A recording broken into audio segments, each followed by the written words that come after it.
Hi hello ఈరోజు short video వచ్చేసి Alia cut kurtis అండి. ఇవి both L and XL size లో అవైలబుల్ గా ఉన్నాయి. డైమెన్షన్స్ చెప్తాను.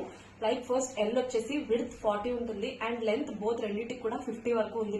లెంత్ వచ్చేసి అండ్ ఎక్సెల్ సైజ్ విడ్త్ వచ్చేసి 44 ఉంది. ఒకసారి దీని క్లియర్ గా డిస్క్రిప్షన్ చెప్తాను మీకు. ఆలియా కట్ అంటేనే ఇలా వీనెక్, సో అది.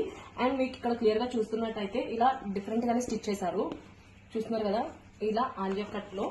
అండ్ మీకు స్లీవ్స్ వచ్చేసి ఇలా 1/4 స్లీవ్స్ క్లాస్ ఇలా బార్డర్ ఉంది. పాకెట్ అవైలబుల్ గా ఉంది with same fabric. And night అయితే ఈ విధంగా ఉంటుంది. బోత్ ఎల్ అండ్ ఎక్సెల్ రెండు అవైలబుల్ గా ఉన్నాయండి, సైజెస్ సేమ్ ఫ్యాబ్రిక్స్ లో. అండ్ మెయిన్ థింగ్, ఇది మనం ఓన్ గా స్టిచ్ చేయించిన ప్రోడక్ట్ కాబట్టి మీకు ఇలా లైక్ ఇది ఉంది చూసారు కదా, ఇంటర్లాక్ అనేది ప్రొవైడ్ చేసింది ప్రతి నైటీకి. సో మీకు ఎక్కడ కూడా స్టిచ్చింగ్ డిఫెక్ట్స్ అలాంటివి ఉండవు. వీటిలో కలర్స్, ప్రైస్ డీటెయిల్స్, అన్ని డీటెయిల్స్, షిప్పింగ్ అన్ని కూడా క్లియర్ గా మెన్షన్ చేసి లాంగ్ వీడియో తీసాము. Please do watch the long video for all the details. Thank you.